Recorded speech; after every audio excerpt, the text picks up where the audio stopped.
అందరికీ నమస్కారం. నేను డాక్టర్ తలే రాజేష్, రాజాం నియోజకవర్గపు వైఎస్ఆర్ కాంగ్రెస్ పార్టీ అభ్యర్థిని.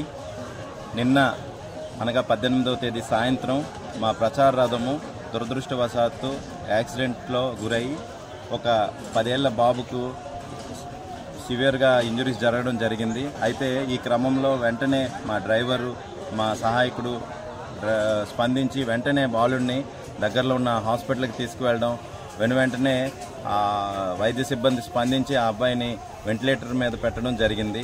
అయితే ఆ తర్వాత ఒక అరగంట తర్వాత తను ప్రాణాలను విడవడం జరిగింది.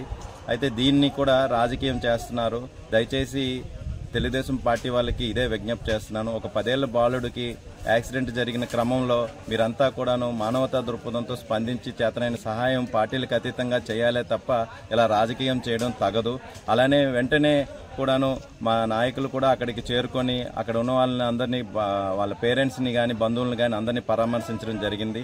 అది ఈరోజు ఉదయాన్నే నేను అక్కడికి వెళ్ళి ఆ బాధిత కుటుంబాన్ని అందరినీ కూడాను పరామర్శించి నేను వాళ్ళని ఓదార్చడం జరిగింది. వాళ్ళు కూడా వాళ్ళ దురదృష్టమైన సంఘటనగా వాళ్ళు వర్ణించడం జరిగింది.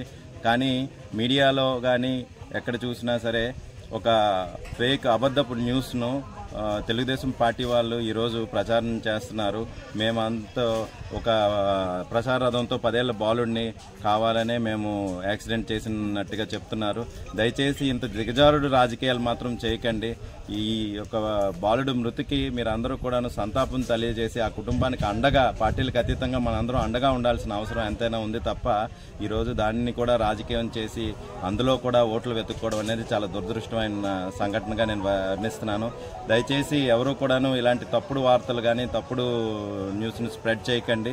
ఈ సోషల్ మీడియా వేదికగా నేను మీ అందరికీ తెలియజేసుకుంటున్నాను.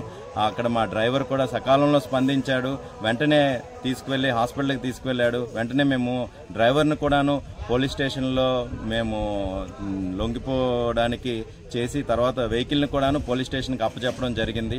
అలానే ఏదైతే రూల్ ప్రకారం జరగాలో అదంతా జరిగింది. డ్రైవర్ బ్లడ్ శాంపుల్స్ కానీ ఆయన తాలూకు బ్రెత్ అనలైజర్ టెస్ట్స్ కానీ చేయడం జరిగింది. డ్రైవర్కి స్వతహాగా ఆల్కహాల్ తీసుకునే అలవాటు కూడా లేదు, తను కూడా విద్యావంతుడే.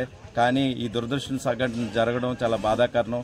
దీన్ని రాజకీయం చేస్తున్నందుకు మరొకసారి నేను అందరినీ ఖండిస్తూ, దయచేసి మీ అందరూ కూడాను విజ్ఞతతో రాజకీయాలు చేయాలని ఈ సోషల్ మీడియా వేదికగా నేను అందరికీ తెలియజేసుకుంటూ సెలవు తీసుకోండి.